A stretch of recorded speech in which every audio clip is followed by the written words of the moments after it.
Hello and welcome to Public Conscience, the anti-corruption program produced by the Progressive Impact Organization for Community Development, PRIMORG. I am Chidozie Ogbonnaya with Esther Bassi. Thanks for joining us. On Public Conscience, we seek to evolve a corruption-free society by drawing government and citizens' attention to corruption reports and issues for prompt democratic actions against them. We also promote integrity by amplifying rare cases of the display of honesty by public and private individuals. We appreciate the MacArthur Foundation for supporting the production of this program. Primary health is the foundation of the healthcare system. It is the level at which non-emergency preventive health issues should be managed and resolved. Unfortunately, this is not the case across Nigeria. In today's program, the spotlight is on the deplorable state of some primary health care centers in the Federal Capital Territory, FCT, despite funds channeled to primary health care centers. According to an investigative report by Safer Media Initiative published by Wikitimes, primary health centers in some communities of Kwali and Abaji area councils are in bad shape, with leaking roofs, inadequate staffing, and other issues that threaten healthcare delivery. Recall former Minister of State for Health Senator Olorunimbe Mamora in 2021 revealed that only 10% of 30,000 primary healthcare centers across 36 states of the Federation are functional and operational. Government innovation like the Basic Healthcare Provision Fund and other interventions geared towards improving these facilities that are closest to the people are not sparking hope as expected, with primary healthcare centers in the FCT and elsewhere with stories about sharp practices heard every now and then. Today's program will interrogate the management of primary health centers in Kwali and Abaji area councils, while drawing the attention of the National Primary Healthcare Development Authority (NPHCDA) to this national emergency. For you out there, do you know that primary health centers are the first point of contact for people experiencing illness, and it is supposed to be affordable and accessible? But is that the case of the facility near you? Is the primary healthcare center closest to you in good condition? Do you get treated there? What are the challenges you face while accessing healthcare services at primary healthcare centers around the country? Are there sharp practices, or do you face any form of extortion at the facilities? Feel free to share your experience with us. Be ready to join us through phone and text messages during this conversation.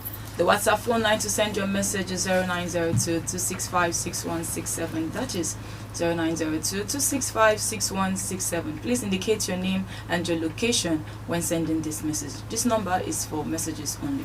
Please begin to send your messages as soon as possible to 090-2265-6167. That is 090-2265-6167. We will give out the numbers to call shortly. And if you just joined us, the focus is on the deplorable state of primary healthcare centers in some communities of Kwali and Abaji area council of the Federal Capital Territory, and from the poor state of primary healthcare centers very close to the nation's capital.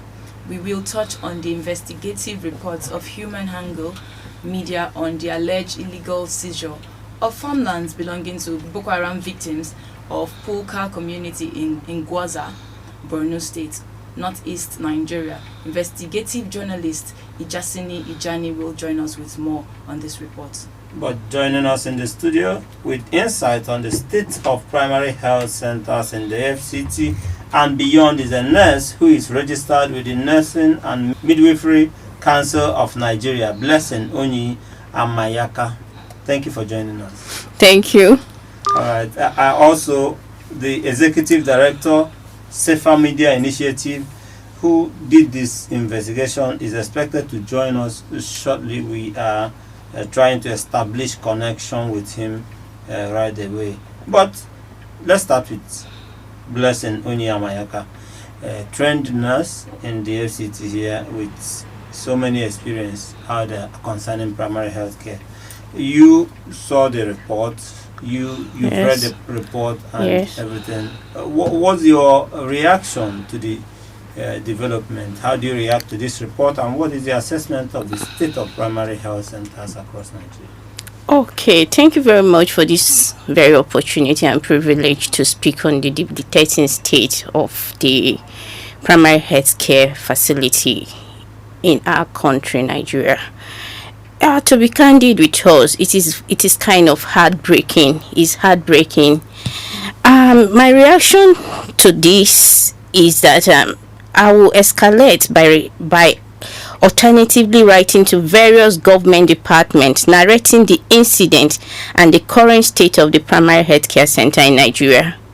Do you think it is a condition that they are not aware? Do you think so? I think most of them at the top positions, they are not aware of this, and we need to escalate, put them in the know, so that they will see to it that this is the current state of the primary healthcare centers across the globe. Across Nigeria. Nigeria. But let's even backtrack a little, because sometimes they say if you don't realize where you are coming from, it will be hard for you to also know where you are going to. How do you think we got to this point that so many, we have 30,000 primary healthcare centers scattered around Nigeria, and about 10 to 20% only are functional? How did you get to this state? Okay. But before you do that, I will want you to hold you up there, because we're being joined by Peter Ayota, who is the Executive Director, Safer Media Initiative. Peter, thank you for joining us. Let's get on with the discussion by you giving us a background of your report and why Safer Media deemed this investigation fit. So the investigative report was focused on two underserved communities in Kwali Area Council of the FCT, and also a community in Abaji Area Council of the FCT. And the aim of the report was to find out the gaps in primary health care delivery services, particularly for the poor and vulnerable citizens of Nigeria living in those underserved communities. And we're intentional in focusing on these underserved communities because earlier in the year, last year, we had a research, and the sample size cut across all the 6 area councils in the FCT.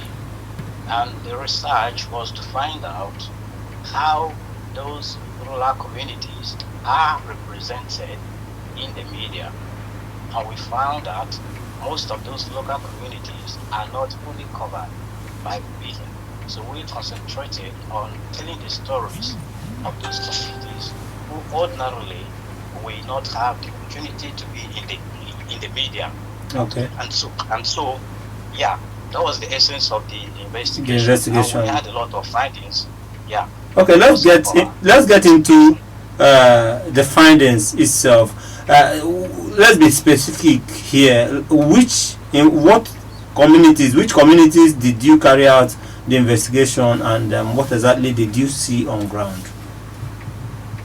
Okay, in Kwali local government area, we did a story. We covered the Yebu Primary Health Care Center and Ija, Seriki. And then in Abaji, it was on Bandogi Primary Health Care Center. So these were the 3 primary health care that we visited within that period and assessed what was on ground and made findings on what is going on in those primary health care. What was on ground? What did you see? How deplorable was the site of the primary health care you visited? We find out that there are issues, a lot of gaps, including inadequate health facilities, shortage of critical human resources, and in some cases, inadequate power or water supply, uh, community stockouts, equipment inadequacy, weak and standard qualities, and all of that. So you find out, you find that in some of the hospitals visited, the primary health care, you hear the issues of drugs, you hear the issues of we have not seen any personnel here for such a long time, you know. So that was the situation. So, like a case of a young woman of 25 years old who had just her first pregnancy, and at the end of the day, she could not see her baby alive. And what was the issue is because she went to the hospital, the primary health care, and could not be attended to by a qualified personnel. And so at the end of the day, the baby did not come out alive. So these are very pathetic situations. You see buildings dilapidated, you obviously see and can say that this place has not been functional for a very long while. These were the situations we found on ground. All right. And I must say, it is very pathetic, and our heart goes out to the woman that lost her child on account of poor state of our health facilities. All right. So from what you saw on ground, Peter, how helpful can you say innovation like this, like the basic healthcare provision, the fund, how helpful has the fund been? And do you think these funds are being put in the best use so far? Yes, that is a very good question, and thank you for that. You see, my problem with Nigerian government sometimes is you would ask, what was the strategic intent of setting up that program? Because sometimes government just roll out programs. If you roll out a program and there is intention, what you intend to achieve at the end of the day with the program, then you will set out clear objectives. And what that does for you is that you will be able to evaluate the success of that project at the end of the day. But you find out that programs are rolled out, and at the end of the day, for whatever purpose it was set up, it is obviously not achieved. Basically because there were no follow-ups, there was no evaluation.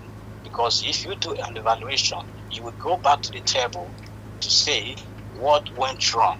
How was this program achieved? In terms of its objectives. So the program you talk about was actually a program that was initiated by former President Mary in 2019, which was called the Basic Healthcare Provision Fund. And the essence of this was to create a common whereby at least 1% of the nation's consolidated revenue and other funding sources, including donor contributions, will be put into the fund, and then the fund will be used to improve the basic the basic delivery in the primary health care services. Now, you find out also that what they said is that only one primary health care center in one ward was to benefit. Now, out of the primary health cares we visited, one of them is a beneficiary. Did it make the difference? Fund.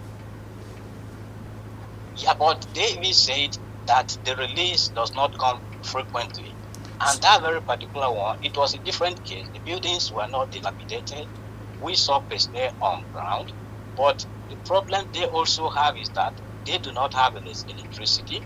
They do not have water. So they go outside the clinic to look for water. So it is not, they are unable so to the serve funds, the communities properly.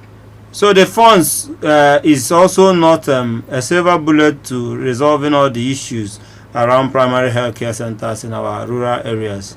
But let's move quickly. If if the release of the fund is not even regular, and is not also sufficiently done, and it does not also cover a good number of the healthcare center facilities, then how can you say this is a way out of this huge problem? Okay, for want of time, we are pressed for time here, but let's wrap this in one and ask you this question as we begin to wind down on this interview.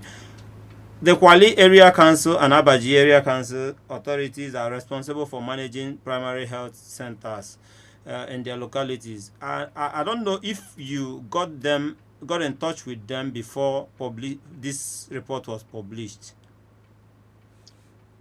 Yes, we did. We contacted the appropriate authorities to get their responses to this.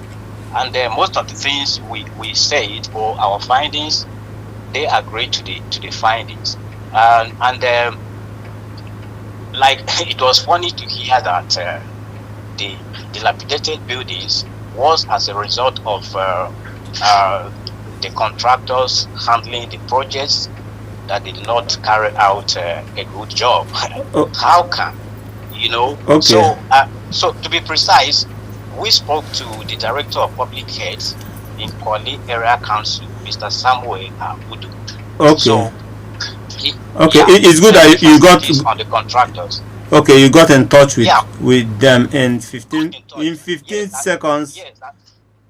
So in 15 seconds, as we run off, sorry to button there. In 15 seconds, as we round up, if you are to advise the federal and local government on improving our primary health centers, what would that advice be?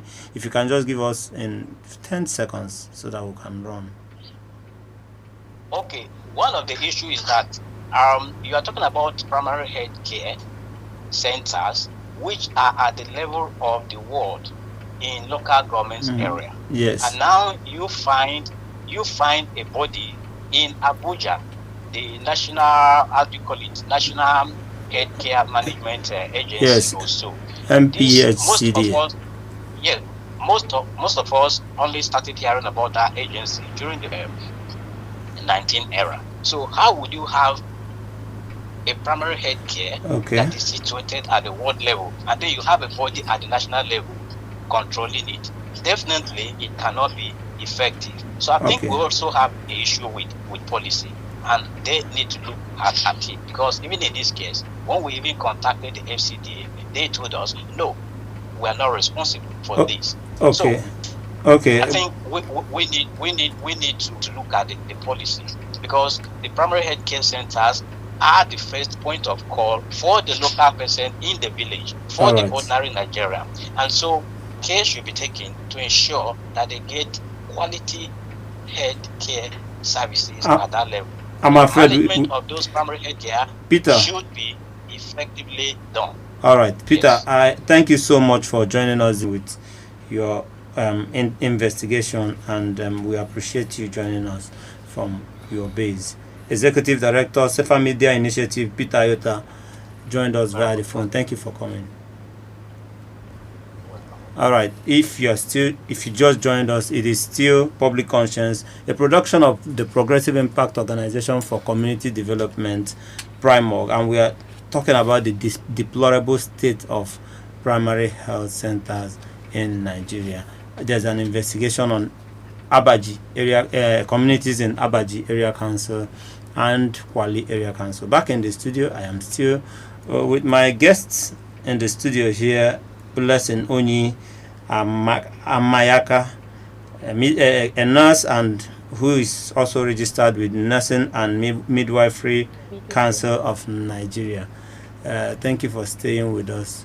So we are on a conversation before we had to take that call. Let's have you conclude your thoughts on how did we get to this point. Okay.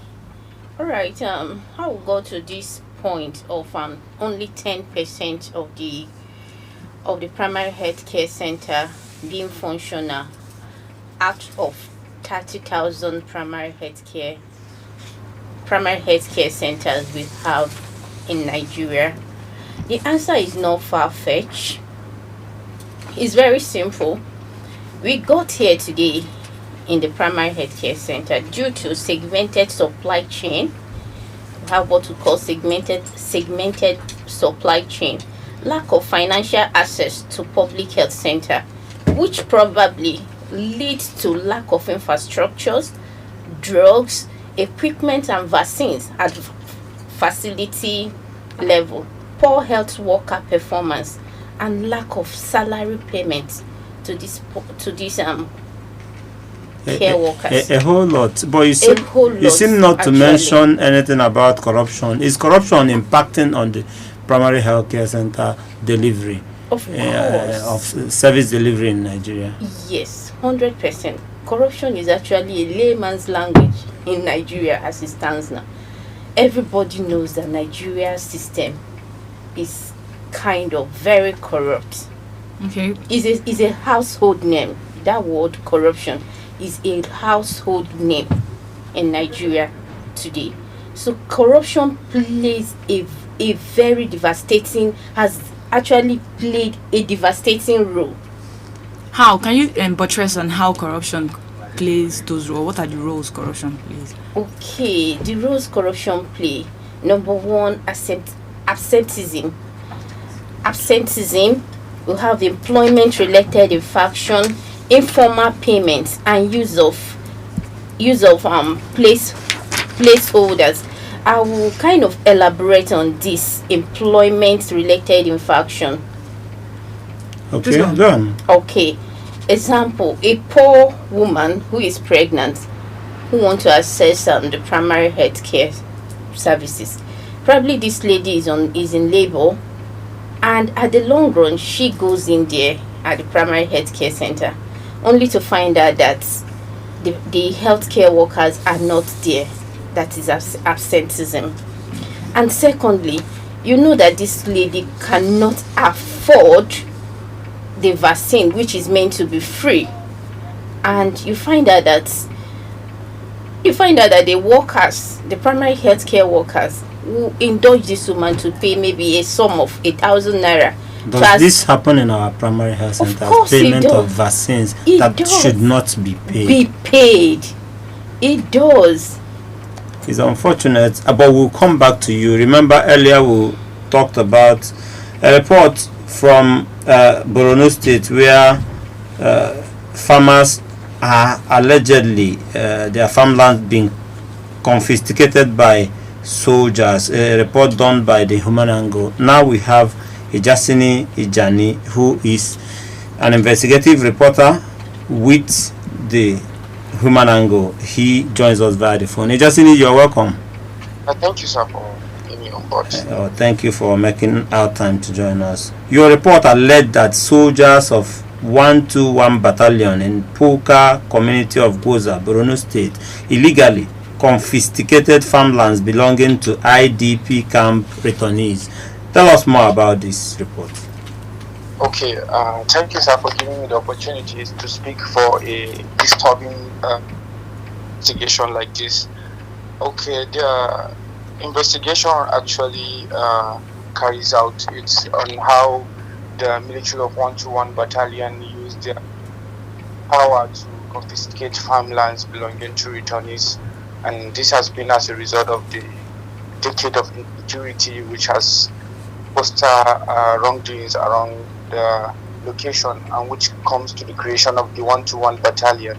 So after the creation of the 121 Battalion, the soldiers were now relocated to the location while people were there not the location.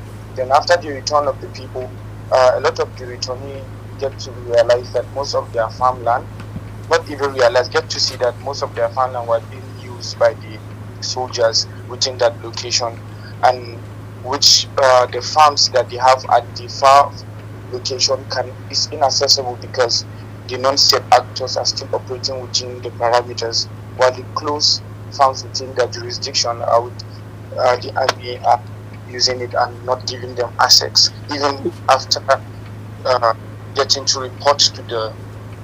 Did the soldiers offer any explanation to us why they confiscate their farmland? the soldiers never offer any explanation. All they could say is that they will just, the people don't really know their rights. Most of them are even very vulnerable. These are people that have suffered a lot of hardship as a result of the conflict and now returning home to start up a new livelihood. So they don't even know their right. Whenever they meet up with the security personnel will not give them even a listening ear, talk more of giving them a tangible solution to how to get back their land so that they can use it for their farming. And how long has this been on, Ijasini? This has been for more than 4 years now in Puka town. All right. So did you speak with the army authorities before publishing your findings? Very good. I think this is something that we need to be talking more about it on air, because I tried to reach the army spokesperson several times and countless times, and none of them really respond to my messages. I tried reaching them on WhatsApp, tried reaching them on call, and also even before publishing the story, I still tried to reach them through the social media account, but none of them really replied to that. But after the publication of the story, I was able to send the story to the spokesperson, which he opens the message but hasn't replied yet. Okay, because of our time, let's quickly wrap up on this, because I know very well that Borno government has put a lot of effort into resettling Boko Haram victims. Is the state government aware of this situation? The state government is not aware of this situation. Have you tried to make them aware? Yeah, I've tried to make them aware, because with the publication of the story and also reaching out to all the local authorities, then this can also be magnified so that they would also know about the wrong narrative that is happening within the location. Okay, we will keep up with you so that when there is response or any outcome from the state government, if they weigh into actions, let us know, so that we also tell the public that the issue has been solved or there's something positive coming out of it. But we must thank you so much for joining us this morning with this information. It is quite good that we put it on the front burner and also make sure that the right things are done. Thank you, Ijasani Ijani from Human Angle, investigative journalist with the Human Angle, for joining us this morning. Thank you so much for having me. It's a pleasure. All right. And if you're still there with us, it is still Public Conscience, production of the Progressive Impact Organization for Community Development, PRIMORG.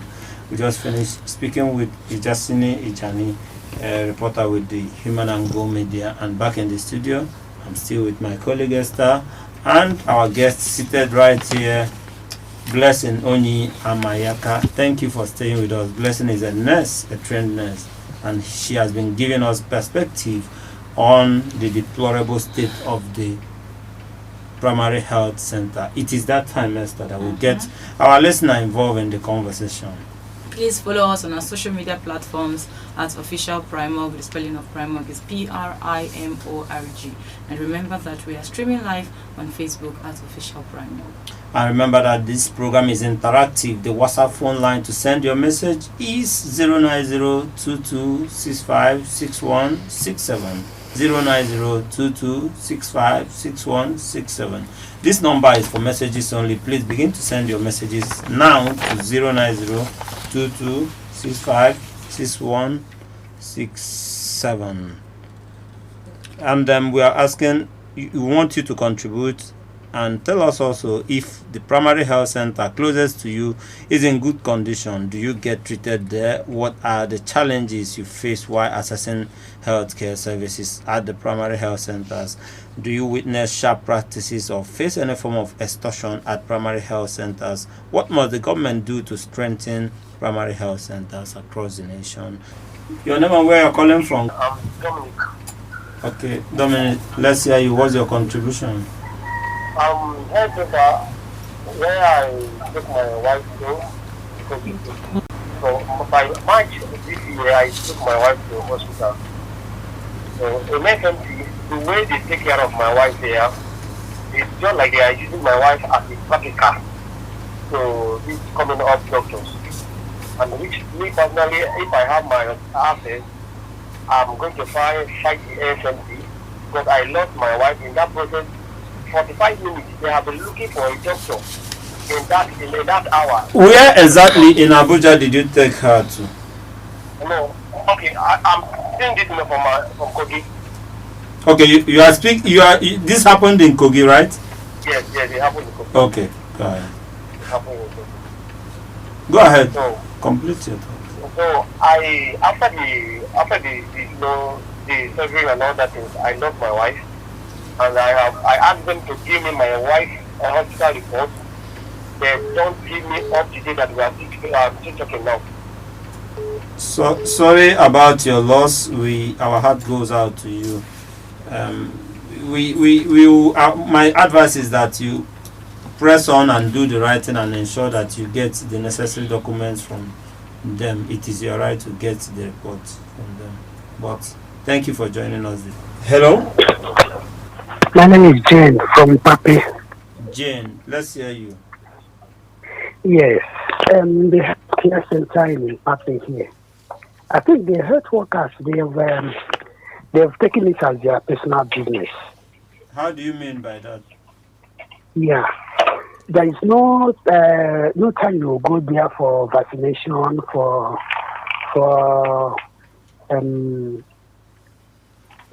vaccination or anything that they will tell you that they have drugs. They will write out the drugs, tell you that they have it. And then they have it as their personal. Don't have it as the one the government gave to them. Where exactly in Mpape? Let's put it in perspective. We have one health center in Mpape, Yes, the area in Mpape. So that we need to narrow it down. Close to area one in Mpape. Okay, area 1. By old police station, okay. Yes. Okay. This is the place. So, yes. So for if all you go there for family planning injections, they will tell you the one the government brings is so for that all they have their own. Can I ask you this? For all the vaccines you've gone there to take, you were charged. Is it what you're saying? That's what I am saying. Okay. That is what I am saying, yes. Okay. We are being charged for it, yes. For every vaccine? And if you, yes.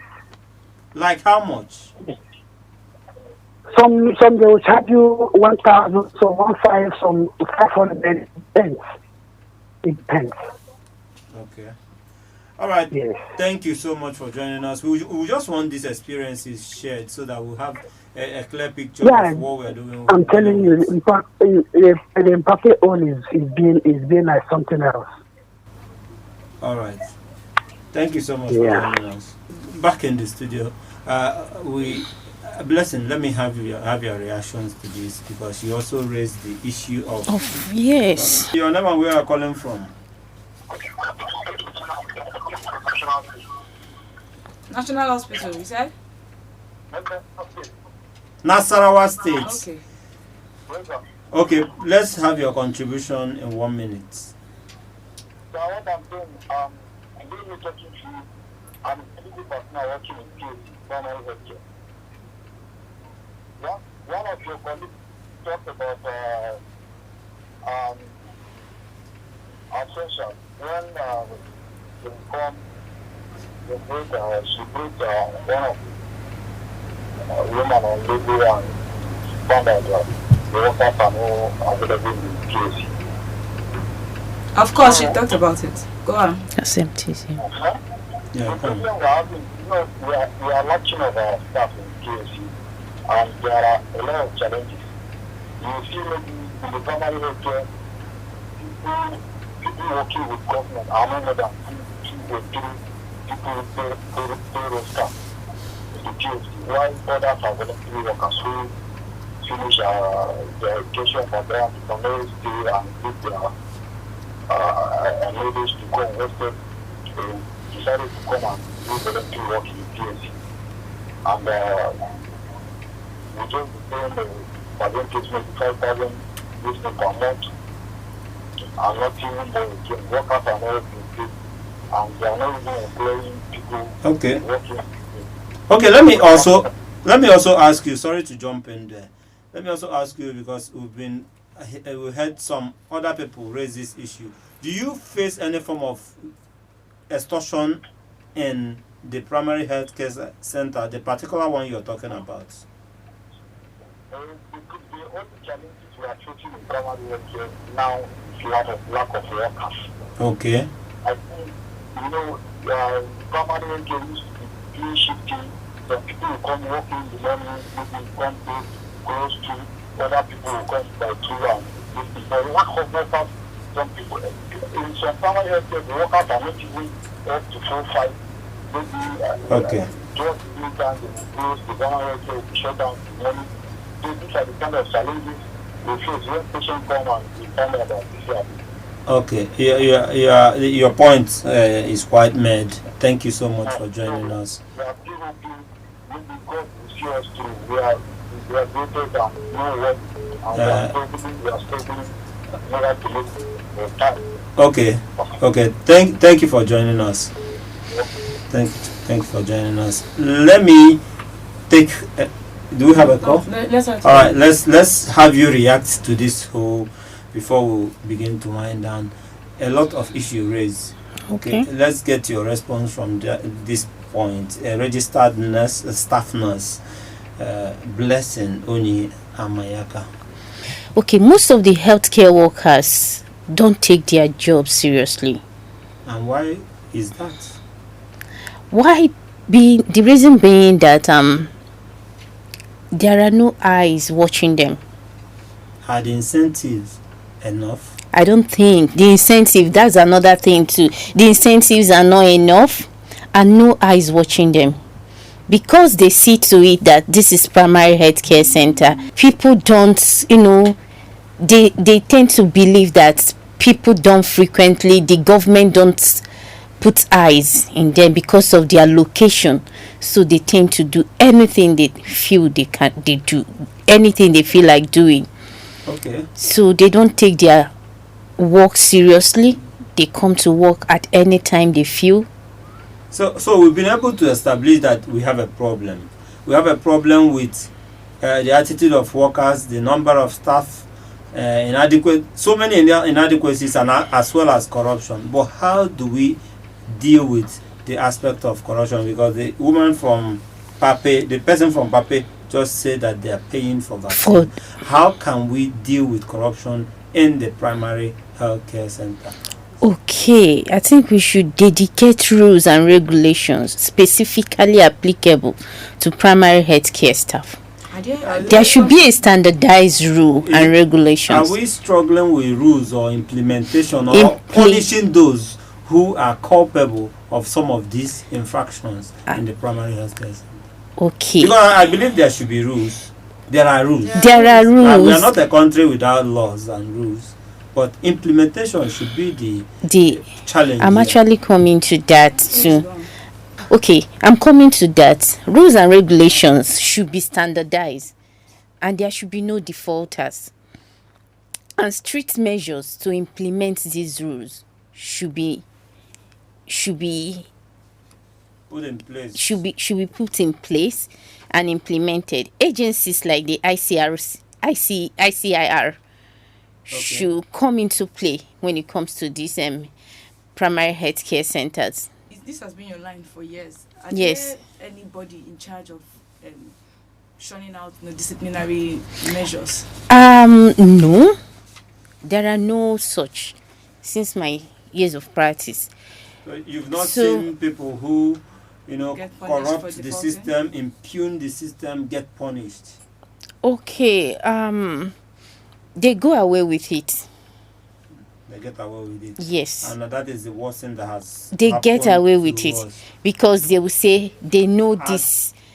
The person in the authority, they know my uncle is this. It is my uncle who got me this job.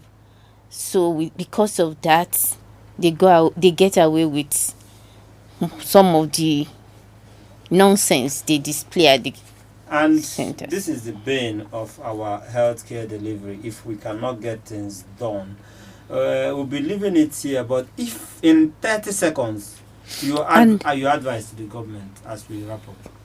my advice to the government, in collaboration with the current Minister of Health, Mohammed Ali Pate, and His Excellency Bola Tinubu, with other relevant government departments, they should please try to fix and complete all primary healthcare centers littered across the landscape in Nigeria. More so, care should be taken to make each primary healthcare center functional for the designated population in that area. There should be increased budgetary allocation. For health in Nigeria to help improve the financing and health center, including healthcare workers' salaries. More so, there should be adequate allocation of well-trained health care providers to primary centers throughout Nigeria. All right, thank you so much. Furthermore, okay, let's take this last call and wrap up with that. Sorry, I'll come back to you. Hello, your name and where you're calling from? I tried to say something in my community here in Ogam Agatu State. Where? Agatu local. Okay, Agatu. Yeah. But Ogam, the village is Ogam Agatu. Okay. So we have primary health care, but we didn't have hospital. That we just community, we just built our just built and rain has scattered it almost last 3 years. So we have seen a lot of challenge about the primary health. We didn't have anything like hospital. Please. Okay. I use this opportunity and this small thing that to let more people let them help us in hospital and look for the special people that can take care of our children in our community. Please. All right, thank you so much for bringing this to our notice. The government of Benue, the federal government, should also know that Ogam community in Agatu, Ogam in Agatu, right? Yes, sir. Has no hospital. Thank you so much for bringing this to our notice. We will continue to escalate. All right, let's wind up on this note. Blessing. I'm sure you are done with your final words. okay, furthermore, there should be an improved healthcare worker education at the community and household level to debunk the myth surrounding the quality of health services at primary healthcare facilities.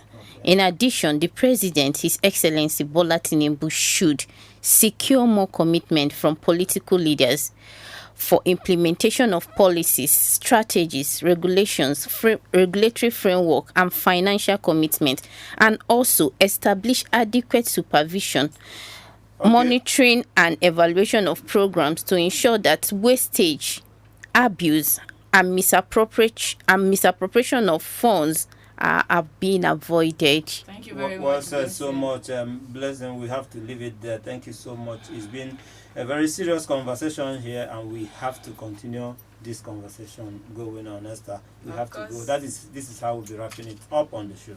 Okay, please visit our website primorgnews.org. That is primorgnews.org for all the details of our reports and interviews. Visit our website www.primorg.org to get all the information about PRIMORG. And you can watch our videos on PRIMORG TV, our YouTube channel. Please subscribe to get reminders when we have a new post. We appreciate our guests, Blessing Onyi Amayaka, a registered staff nurse who joined us this morning. Thank you for joining us. Thank you. Also, Peter Ayota, Executive Director, Safer Media Initiative, and Ijasini Ijani, investigative journalist with Human Angle Media, joined us via the phone earlier. Public Conscience has the support of the John D. and Catherine T.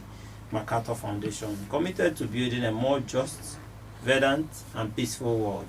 Get more information about the foundation on its website, macfound.org. Join us again here next week for another episode of Public Conscience, and remember to follow us on Facebook, Twitter, which is same as X, and at Official PRIMORG. I am Esther Bassi. And remember that birth registration and birth certificate are both free if your child is under 18. Help stop the corruption in birth registration and do not pay for birth certificates. Also remember that you can give us information or hints about corrupt acts through our phone at 090-2265-6167 or info@primorg.org. I am Chidozie Ogbonnaya. Please stay safe.